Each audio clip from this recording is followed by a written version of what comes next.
Kabanata 6576-6580. Bokheng Thompson filled a calm expression on his face at this time, ngumiti siya ng bahagya at sinabing, "Miss Hunt, don't worry. Ikaw ay isang mabuting kaibigan na nakipag-usap sa akin ng malalim, ang iyong negosyo ay natural na akin. Aayusin ko." Habang nagsasalita, inilabas ni Bokheng Thompson ang isang butones ng jade mula sa kanyang bulsa, at matapos tumulo ang isang patak ng dugo dito, pinitik niya ang kanyang daliri, at ang butones ay lumipad patungo sa matandang ginang at nahulog. At sa patak ng dugong ito, ang masamang espiritu sa katawan ng matandang ginang ay agad na hamupa, at ang paligid ay naging mas malumanay din. Maliit na usapin ito, ipaghihiganti. Kasalukuyang Xuanman, inilagay ni Bokheng Thompson ang kanyang mga kamay sa kanyang likuran at paulit-ulit na bumantong hininga.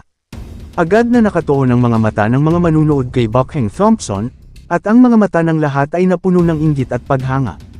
Gaano man kaagresibo ang taong ito, ngunit paano ito sasabihin? May kakayahan talaga ang mga tao. Napakadaling supilan ng gayong malakas na masamang espiritu. Sa Taoism, siya ay talagang isang first-class na romantikong figure. At napapikit si Harvey York sa tagpong ito na may kalmadong ngiti sa labi. Bokheng Thompson ay nabubuhay sa pamamagitan ng hakbang na ito, na katulad ng kanyang pamamaraan. Pinipigilan ng lahat ang masamang espiritu gamit ang dugo ng God of War na puno ng yang at pagkalalaki.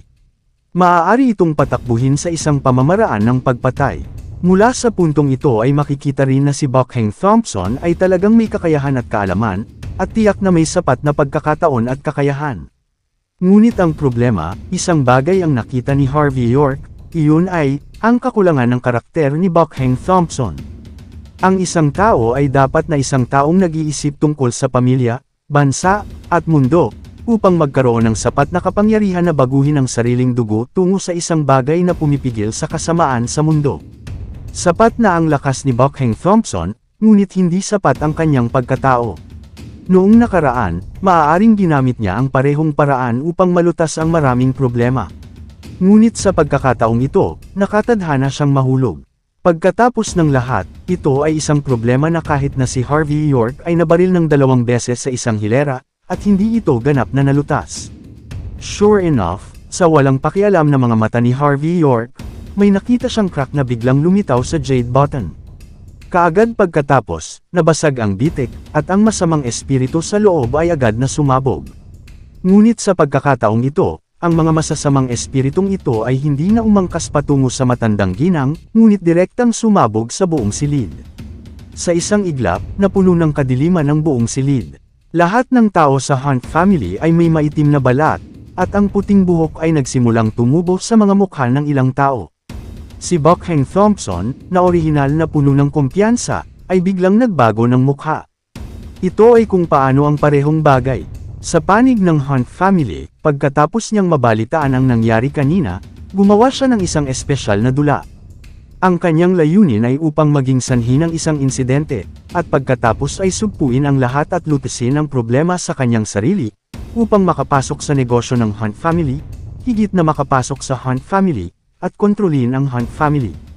Paano mawala ng kontrol ang mga bagay ngayon? Umabot na kaya sa puntong hindi ko na kayang supilan ang masasamang espiritu at masasamang espiritu na aking nilinang. Sa sandaling ito, maging si Lee John Hunt, na may hawak ng anteng-antang na ibinigay ni si Bokheng Thompson, napakaputla, na may puting buhok na bahagyang tumubo sa kanyang mukha. Sa sandaling ito, si Rachel Hunt, ang tanging tao sa audience na ligtas mula sa Hunt family, ay biglang humakbang pasulong, bumantong hininga, at sinabing, "Sister-in-law, akala ko noong una ay ang taong kayang-kaya mo." Pagkatapos pala ng matagal na pagkukunwari, isa lang itong lalaking may kalahating balde ng tubig. Ano ang magagawa niya kundi pahirapan ang mga bagay? Sa sandaling sinabi ito ni Rachel Hunt, lahat ay tumingin kay Bokheng Thompson na may kakaibang mga mata. Kung sasabihing irresponsible si Bokheng Thompson na itaas ang kanyang kamay para sugpuin ang masamang espiritu sa simula, iyon ay lubhang kahanga-hanga. Sa sandaling ito, ang lahat ay tumingin kay Bokheng Thompson na may kaunting galit at paghamak sa kanilang mga mata. Nagpapanggap lang na aso ang batang ito, parang angkol talaga. Ngunit ang mga resulta, hindi lamang nito nire-resolba ang problema, kundi nagpapalala pa sa sitwasyon. Nang marinig ang mga salita ni Rachel Hunt, biglang nagbago ang ekspresyon ni Bokhaeng Thompson. Sa orihinal, si Rachel Hunt ay isa sa mga target na binalak ni Bokhaeng Thompson na atakehin. Maghihintay siya hanggang sa matagumpay na malutas ang usapin ng Hunt family at gagawa si Rachel Hunt ng isang imahe ng kanyang sarili bilang makapangyarihan sa lahat bago siya opisyal na habulin. Ngunit bigla, sa sandaling ito, hindi lamang niya malutas ang problema, ngunit kinasusuklaman din siya ni Rachel Hunt. Sa sandaling ito, naramdaman na lamang ni Bokhaeng Thompson na sumusuka na siya ng dugo. Ang henerasyon ng Haejo Dragon King ay hindi magagapi sa lahat ng direksyon noong siya ay nasa Haejo, at ang lahat ay nabuo ayon sa kanyang sariling plano. Pero bakit siya nagpumiglas pagdating sa Wolsing? Kahit anong gawin niya, marami siyang naharap na balakid. Nang iniisip ito ni Bokhaeng Thompson, hindi na siya tiningnan ni Rachel Hunt, ngunit sinulyapan si Aaron Hunt, at sinabing, "Pare, sa palagay ko ay dapat pa rin nating hilingin kay Master York na kumilos. Kailangan nating magkaroon ng higit na tiwala sa kanya. Hanggat payag siya, tiyak na malulutas niya ang problemang ito ng perpekto." Bahagyang sumimangot si Aaron Hunt, ngunit si Lee John Hunt ang nasample lang sa mukha, at ngayon ay malamig siyang ngumuso. 2 beses na dumating sa Hunt family natin ang taong pinangalanang York. Kung talagang may kakayahan siya, walang pangatlong beses. Hindi ako naniniwala, hindi kayang lutisin ni Master Bokhaeng Thompson ang mga bagay na talagang kayang lutisin ni Master York. Sinulyapan ni Rachel Hunt si Lee John Hunt pagkatapos ay bahagyang yumuko kay Harvey York na nasa tabi niya, at sinabing, "Master York, naniniwala pa rin ako na ikaw lang ang makakalutas ng problema. Ang aming pamilya ng Hunt, pakilipat mo rin." Narinig ang mga salita ni Rachel Hunt, at nakita si Harvey York sa tabi ni Rachel Hunt. Agad na namula ang mukha ni Bokhaeng Thompson, nagdidilim. "Bastos ka, Harvey York na naman ang bakla na yan. Paano ka nakarating sa Wolsing, saan mo siya nakilala?" Hindi pinansin ni Harvey York si Bokhaeng Thompson, pinaikit niya ang kanyang mga mata sa oras na ito, at mahinahong sinabi, "Miss Hunt, huwag kang mag-alala. Kung tutuusin, ako na ngayon ang Feng Shui consultant ng pamilya. Habulin kita. Kailangan kong harapin ang problemang ito sa emosyonal at makatwiran. Hindi lamang ito dapat malutas, ngunit ang ugat ng problemang ito ay dapat ding matagpuan. Kung hindi mo naiintindihan na sinadya ko ang kamay ko noon." May matatalinong tao sa Hunt family, at nang may narinig sila sa mga salita ni Harvey York, lahat ay medyo nagulat, nag-iisip. Nagtatanong pa si Rachel Hunt. Walang ipinaliwanag si Harvey York sa oras na ito, ngunit tumayo at naglakad papunta sa lugar sa harap ng Old Lady of the Hunt family. Pagkatapos noon, kinagat ni Harvey York ang dulo ng kanyang hintuturo, at itinutok ang kanyang hintuturo sa gitna ng mga kilay ng Old Lady of the Hunt family at dahan-daang pinindot ito. Parang may naramdaman, ang katawan ng matandang ginang ng Hunt family ay nagsimulang mapuno ng masasamang espiritu. At ang mga puting balahibo sa kanyang mukha at katawan ay nagsimulang tumubo at nalalagas at tumubo 5 characters. Hindi nagtagal, bumalik sa normal ang mukha ng matandang ginang, at halos hindi na dumampi ang hintuturo ni Harvey York sa mga kilay ng matandang ginang sa sandaling ito. At sa sandaling ito, napansin ng lahat ng miyembro ng Hunt family na hindi na sila nahihilo nang tumingin sila sa matandang ginang. At pagkatapos ng pag-ataking iyon, ang mga Feng Shui expert na nag-counter-attack, lahat ay malinaw na nadama na ang masamang espiritu sa loob ng kanilang mga katawan ay nawala din. Sa orihinal, pagkatapos atakehin ang insidente ng Feng Shui, tumagal ng 3 hanggang 5 buwan upang maalis ang masamang espiritu sa katawan, at maaaring hindi ito maalis sa loob ng 3 hanggang 5 taon sa mahabang panahon. Kahit hindi ka mag-ingat, mawawalan ka ng buhay.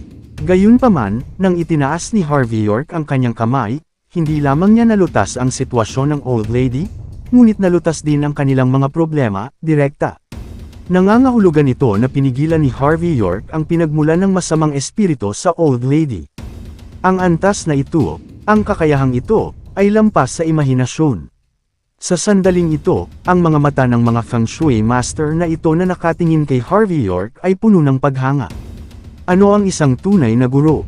Yun, mula sa simula hanggang sa katapusan, nakamasid siya mula sa isang sulok, napakababa. Kapag ang sitwasyon ay nawala sa kontrol, napakahirap na sugpuin ang lahat. Ito ay hindi kasing simple ng isang dalubhasa. At ito ay nagpapakita na ang taong kumuha ng shot ay napaka-humble. Ang lahat ng mga feng shui master na ito ay napahiya sa oras na ito, pagkatapos ng lahat, kumpara sa mga pamamaraan at estilo ni Harvey York, sila ay mas masahol pa. Ano ba talaga ang walang mukha?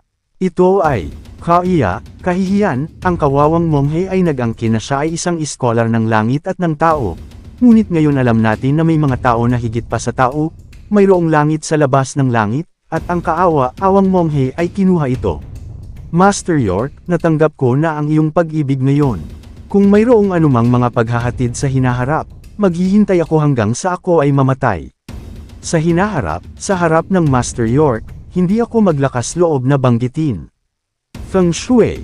Minsan sinabi ng #1 Feng Shui Master sa Hong Kong City na ang Feng Shui consultant ng Hunt family ang numero 1 Feng Shui na tao sa mundo. Hindi ako naniwala, pero ngayon naniniwala na ako. Paulit-ulit na pinuri ng lahat ng naruroon si Harvey York. Itong mga Feng Shui Master na hindi madaling makumbinsi ang iba kapag weekdays, ay kumbinsido na ngayon. Si Harvey York ay mukhang walang pakialam at hindi gaanong nagsalita. Para sa kanya, malulutas ang eksenang nasa harapan niya sa pamamagitan ng pagtataas ng kamay. Ang pinakabuod ng problema ay 4 characters. Napasilip siya sa higaan ng matandang ginang sa hindi kalayuan, at may seryosong tingin sa kanyang mga mata. At hindi nakayanan ni Buckhang Thompson ang pagkibot ng mga sulok ng kanyang mga mata sa sandaling ito. Maingat siyang nagdisenyo at gumamit ng maraming hindi magandang tingnan na paraan, at bumili pa ng mga tao mula sa Hunt family, at nagbayad pa ng ilang hindi magandang tingnan na mga presyo upang makumplito ang layout mismo. Ngunit sa hindi inaasahan, sa wakas ay nakamit ni Harvey York. Iniisip ang iba't ibang reklamo ni Harvey York laban sa kanyang sarili. Naalala na ang pagkamatay ng kanyang panganay na kapatid ay may hindi mapaghihiwalay na koneksyon sa Harvey York, at pag-alala na si Harvey York pa rin ang presidente ng Big H Country Business Alliance. Sa sandaling ito, gusto talaga ni Buckhang Thompson na patayin si Harvey York ng direkta. Gayunpaman, si Buckhang Thompson ay hindi isang ordinaryong tao, siya ay isang henerasyon. Heijo Dragon King, kaya natural na naiintindihan niya ang pangangailangan ng pasensya. Sa sandaling ito, huminga siya ng malalim, at handa ng tahimik na umalis mula sa karamihan, umalis muna pagkatapos nagpaplano at pagkatapos ay lumipat. Ngunit sa sandaling ito, biglang sinabi ni Harvey York, "Mr. Hunt, tingnan mo ang una ng old lady, may papel ba? Mayroon bang petsa ng kapanganakan at mga kuko ni old lady sa drawing paper?" Saglit na natigilan si Aaron Hunt, at sa sumunod na sandali ay sumugod siya sa kama ng matandang ginang at binuhat ang unan nito. Tama nga, may isang kriminal na nakabalot sa papel sa ilalim ng unan, na may nakasulat na kaarawan ng matandang ginang sa napakaitim na dugo. Bukod dito, may mga spike dito, na naglalabas ng mahinang masamang espiritu. Sumpa ng islang bansa. Nang makita ang eksenang ito, maraming Feng Shui Masters ang nawala ng boses. Maraming tao ang nakaintindi. Hindi ang problema sa Feng Shui ng Hunt family na paulit-ulit. Ngunit may nagdisenyo nito para saktan ng Hunt family.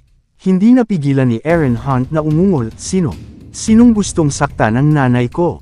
Sa pagtingin sa galit na si Aaron Hunt, parehong may malamig na pawis sa noo sina Buckhang Thompson at Lee John Hunt, at tumalikod sila at gustong umalis.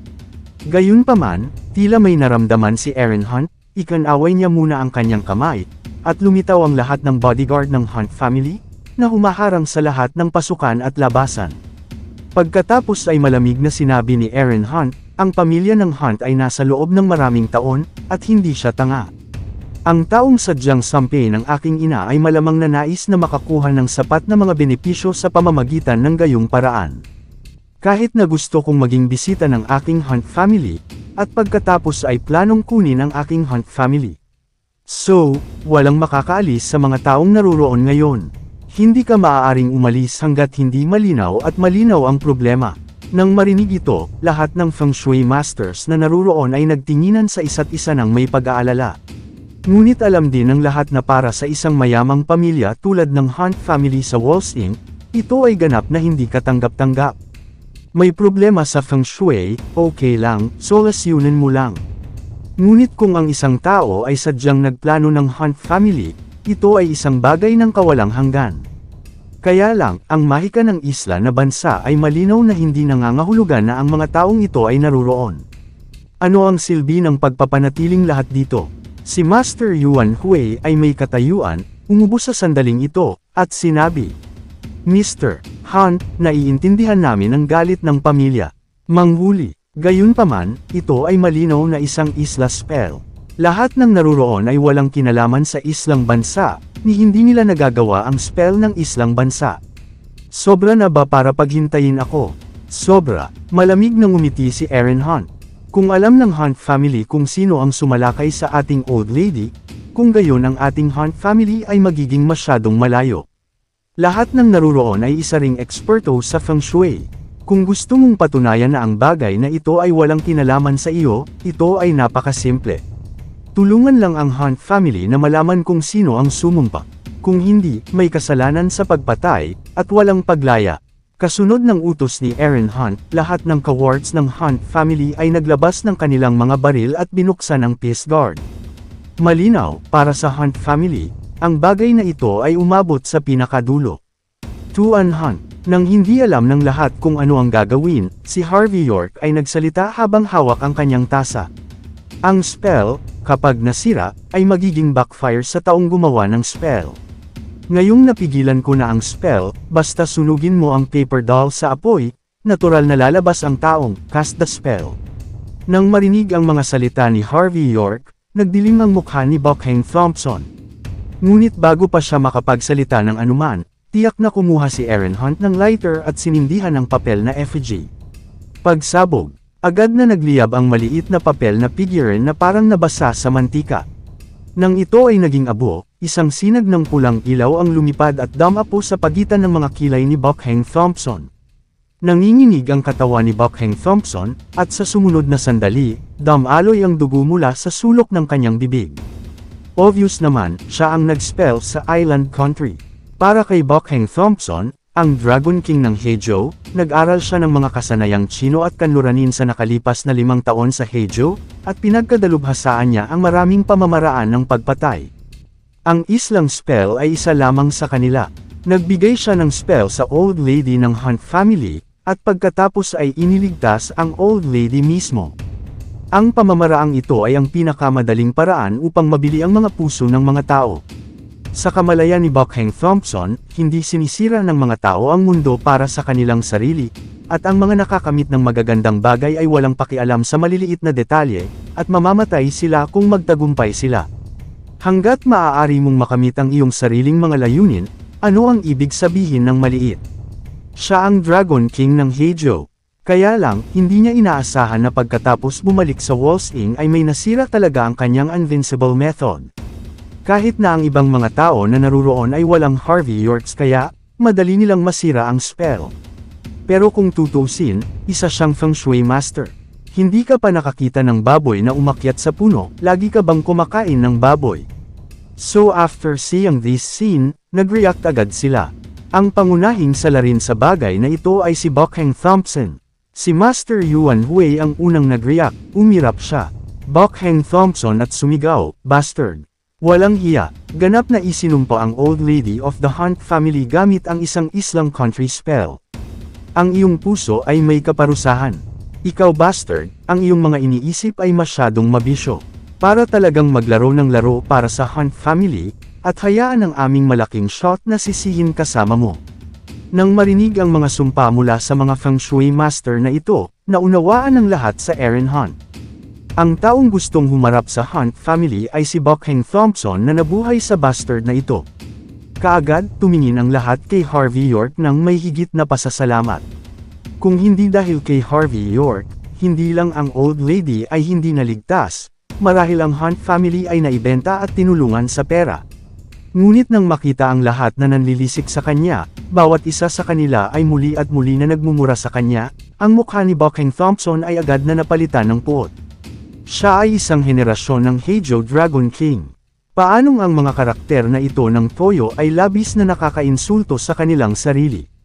Si Harvey York ay tumingin kay Buckhang Thompson nang may labis na interes, at gustong makita ang taong ito, paano mo malalampasan ang yugtong ito? Pare, baka alam din ito ng hipag natin. Bukod dito, kung wala ang kaarawan ng old lady, natatakot ako na walang paraan upang maglaro ng larong ito. Sinulyapan ni Rachel Hunt si Lee John Hunt na umaatres sa likod ng karamihan, at ngumuso sa oras na ito. Himph, ang mga aksyon ni Lee John Hunt ay natural na tinutugunan ng batas ng pamilya ng ating Hunt family. Hindi rin tanga si Aaron Hunt, malamig ang pagsasalita niya sa mga oras na ito.